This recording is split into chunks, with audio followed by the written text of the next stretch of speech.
दोस्तों, आप सभी का अपने पीसीएम एग्ज़ाम परिवार में स्वागत है। तो चलिए दोस्तों, जैसे कि मैंने आपको कहा था कि अगला हमारा जो टॉपिक आने वाला है वो गुरुत्वाकर्षण आने वाला है। हर एक एग्ज़ाम में कम से कम 25-25 बार इस तरह से आपके क्वेश्चन पूछे जाते हैं। अति महत्वपूर्ण आपकी सीरीज चल रही है, जिसमें आज का टारगेट आप सभी से है कि आज हम लगभग 30-31 क्वेश्चन करने वाले हैं। तो आप अपने आप को आकलन जरूर करिएगा, देखिएगा आप 30 में से 10 नंबर लेके आ रहे हैं या नहीं। अपने परिवार को ज़्यादा शेयर करिए और ज़्यादा से ज़्यादा इसको सपोर्ट करिए। चलो दोस्तों, स्टार्ट करते हैं फटाफट पहले क्वेश्चन के साथ में। लिफ्ट में मनुष्य का मिथ्या ये भार उसके वास्तविक भार से कम तब होता है जब। तो दोस्तों, बहुत ही प्यारा सा क्वेश्चन है कि जब लिफ्ट त्वरण के साथ नीचे की ओर जाती है, लिफ्ट एक समान गति से ऊपर की ओर जाती है, लिफ्ट एक समान गति से नीचे की ओर आती है, या फिर हम कहते हैं लिफ्ट त्वरण के साथ ऊपर की ओर जाती है। तो दोस्तों, इसका सही आंसर हमारा जो होगा कि जब लिफ्ट त्वरण के साथ नीचे की ओर आती है, तो इसका बिल्कुल सही आंसर हमारा क्या हो जाएगा? क्वेश्चन नंबर ए का ए ऑप्शन इज आपका करेक्ट हो जाता है। चलिए दोस्तों, आगे बढ़ते हैं। Question number 2। टावर पर खड़े व्यक्ति के पास दो गोले ए तथा बी है। वह एक समान समय में गोला ए को नीचे की ओर तथा गोला बी को क्षैतिज दिशा में फेंकता है, तो निम्नलिखित में से क्या सही होगा? दोनों गोले एक साथ धरती भू सतह पर पहुंचेंगे। गोला ए धरती पर पहले पहुंचेगा, गोला बी धरती पर पहले पहुंचेगा, या प्रश्न अपूर्ण है क्योंकि गोले का द्रव्यमान नहीं दिया गया है। तो दोस्तों, इसका सही आंसर जो होगा वो क्या होगा कि हमारे पास में जो दोनों गोले एक साथ धरती भू सतह पर पहुंचेंगे। तो बिल्कुल सही आंसर है इसका क्या है? 2 का ए ऑप्शन इज आपका करेक्ट हो जाता है। आगे बढ़ेंगे। Question number 3। धरती पर वायुमंडलीय वायु की उपस्थिति का कारण क्या होता है? तो दोस्तों, इसका सही आंसर क्या हो जाएगा हमारा? गुरुत्वाकर्षण के कारण क्या होता है? हमारी धरती पर वायुमंडल बना रहता है। चलिए आगे बढ़ेंगे। Question number 4। रॉकेट को अंतरिक्ष में प्रक्षेपित करने के लिए न्यूनतम प्रक्षेप्य वेग क्या है? तो इसका सही जो वेग है वो हमारा कितना होता है? वो होता है हमारा 11 किलोमीटर प्रति सेकंड से। क्वेश्चन नंबर 5 आपके बीच। हमारी आकाश गंगा की आकृति कैसी है? हमारी जो आकाश गंगा है उसकी आकृति कैसी है? तो उसकी आकृति है कुंडलीयकार। कैसी है? कुंडलीकार उसकी आकृति है। Question number 6। गुरुत्वाकर्षण के नियम को किसने परिभाषित किया? तो इसका सही आंसर जो होगा वो हमारा हो जाएगा न्यूटन ने। किसने किया? न्यूटन ने। क्वेश्चन नंबर 7 आपके बीच में है। परिक्रमा कक्ष में अंतरिक्ष यान में भारहीनता के क्या कारण होता है? किस तरह से भारहीनता होता है? गुरुत्वाकर्षण की अनुपस्थिति अनुभव का कारण, या फिर कक्ष का त्वरण जो बाह्य गुरुत्व के कारण उत्पन्न त्वरण के समान होता है, या फिर हम कहेंगे कि गुरुत्व की बाह्य उपस्थिति अंतरिक्षयान के अंदर नहीं है। तो दोस्तों, इसका सही आंसर क्या हो जाएगा? तो इसका सही आंसर हो जाएगा हमारा क्या? गुरुत्वाकर्षण की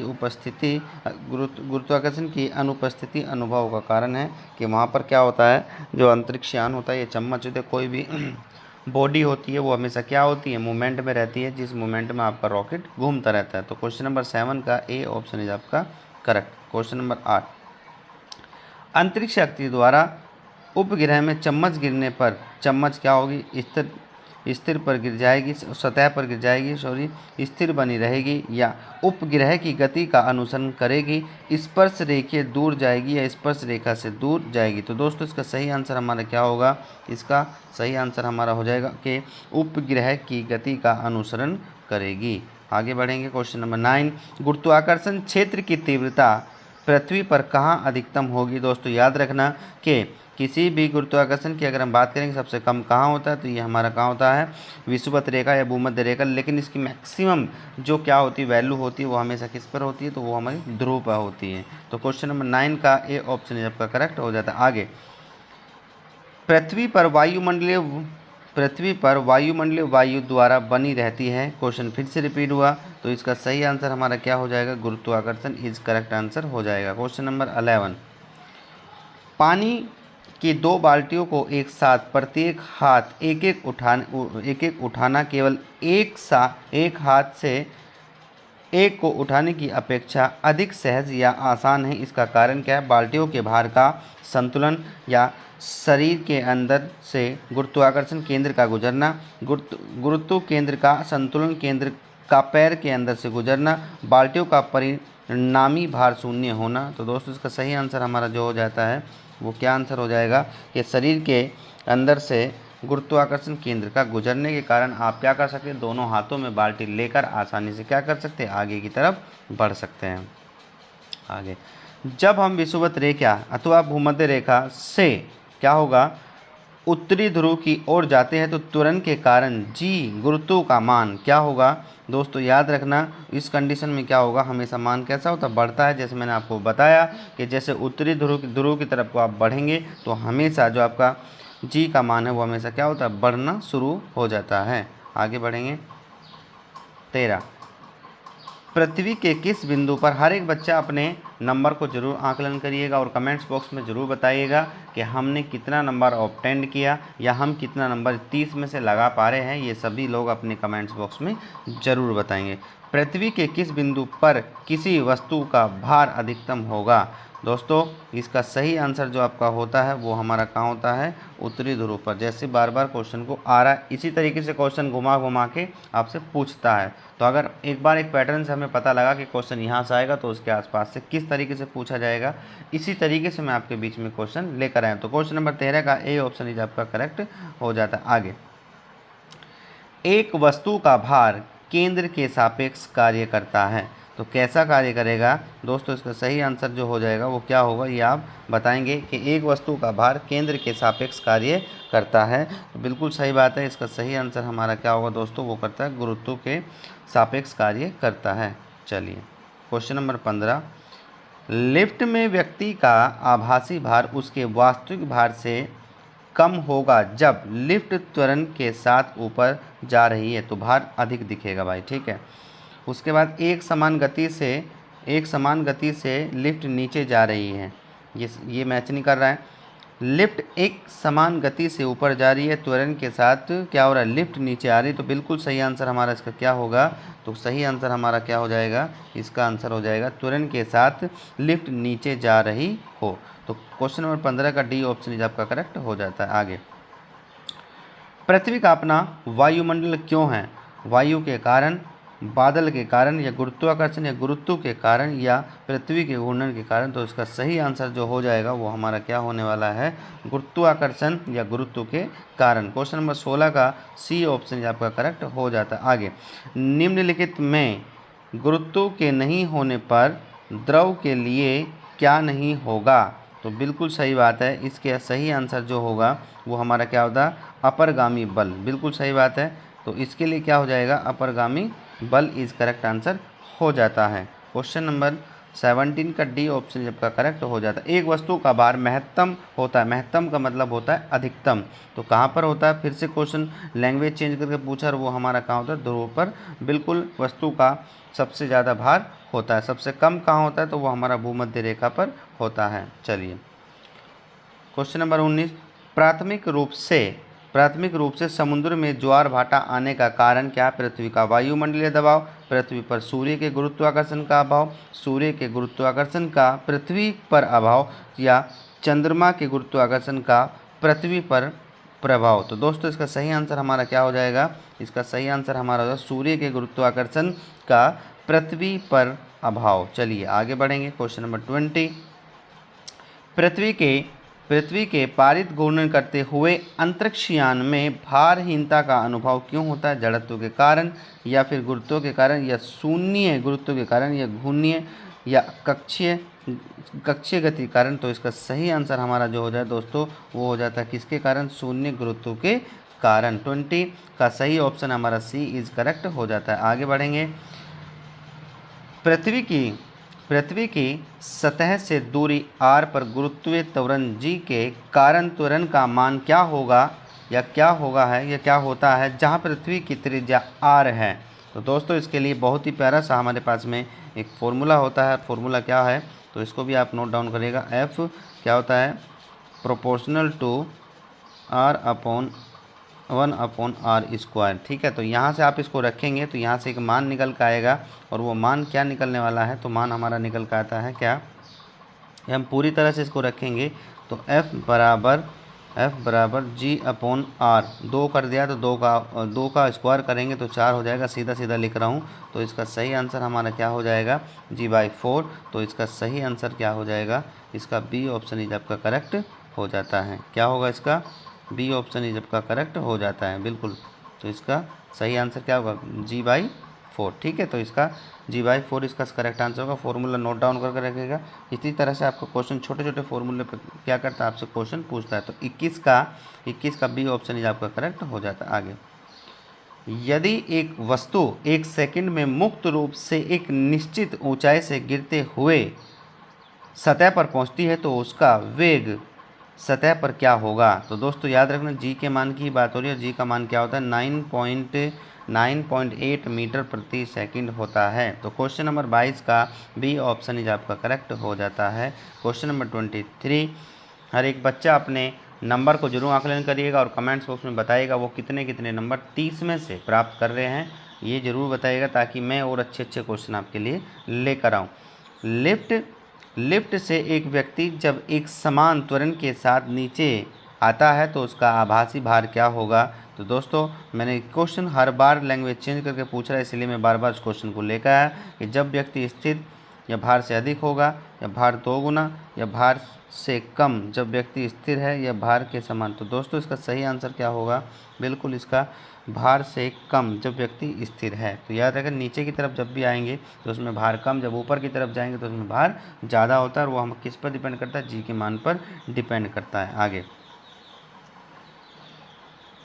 किसी ग्रह पर गुरुत्वीय त्वरण के साथ घटत है या क्या घटता है। दोस्तों, ग्रह की त्रिज्या में कमी, ग्रह के द्रव्यमान में वृद्धि, या ग्रह के द्रव्यमान में कमी, या ग्रह की ऊंचाई में वृद्धि। तो दोस्तों इसका सही आंसर, किसी ग्रह पर गुरुत्वीय त्वरण ग्रह की त्रिज्या में कमी के साथ घटता है, बिल्कुल सही बात है। तो इसका सही ऑप्शन हमारा क्या होगा, इसका क्या होगा, तो इसका हमारे पास आंसर हो जाएगा ग्रह की त्रिज्या में कमी। अब आप कहेंगे कैसे, तो मैं यहाँ एक फॉर्मूला आपके लिए लिख रहा हूँ दोस्तों, वो होता है हमारा क्या, G बराबर Gm1m2/r²। तो आपको दिख गया होगा, किसी ग्रह पर गुरुत्वाकर्षण त्वरण कब किसके, ग्रह की त्रिज्या की कमी के साथ घटता है। ठीक है, तो याद रखना, ये भी आपको पता यहाँ से होना चाहिए कि हमारा सही आंसर क्या हो जाएगा। सॉरी, इसका आंसर जो हो जाएगा वो हमारा आंसर क्या होने वाला है दोस्तों, इसका जो आंसर है वो हमारा आंसर होगा, ये वाला आंसर इसका गलत हो गया। इसका सही आंसर क्या हो जाएगा, इसका सही आंसर क्या होगा दोस्तों, एक मिनट, इसका सही आंसर हो जाएगा G बराबर Gm1m2/r²।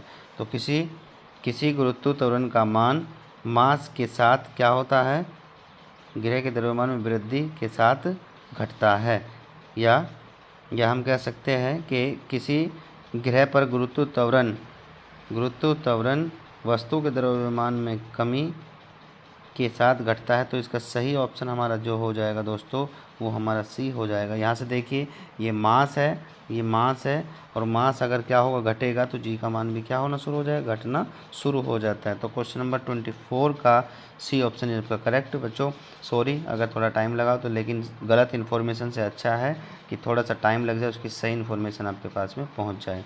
आगे बढ़ेंगे क्वेश्चन के साथ में, यदि पृथ्वी की त्रिज्या घटती है और उसका द्रव्यमान समान रहता है तो गुरुत्व त्वरण का मान क्या होगा। देखिए दोस्तों, यहाँ से आपको फिर से वही क्वेश्चन हमारे पास में है, और कैसे पूछ रहा है उसका आंसर आपको देना है कि G बराबर Gm1m2/r²।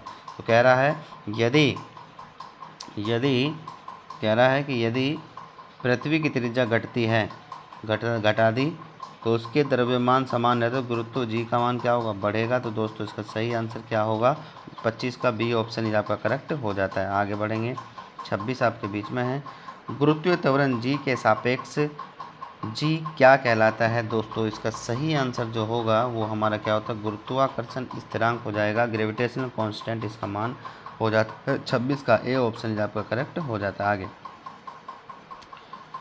पृथ्वी के केंद्र पर गुरुत्व के कारण त्वरण का मान क्या होगा। दोस्तों याद रखिएगा, इसका सही आंसर जो हो जाएगा वो हमेशा क्या होता है, 0 हो जाता है। 27 का बी ऑप्शन आपका करेक्ट हो जाता है।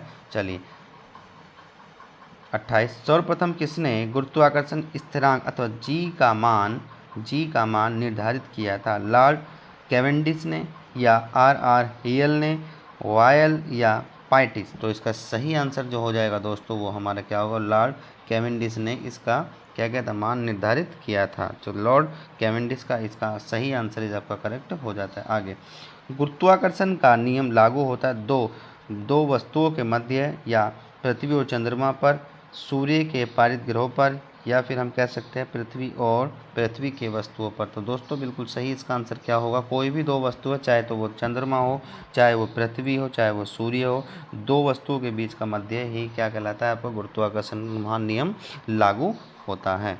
चलिए आगे बढ़ेंगे। पृथ्वी के सतह से किसी भी भू स्थिर उपग्रह की लगभग कितनी ऊंचाई होती है। तो दोस्तों इसका सही आंसर हमारा क्या होगा, 36,000 किलोमीटर इसका करेक्ट आंसर आपका हो जाता है।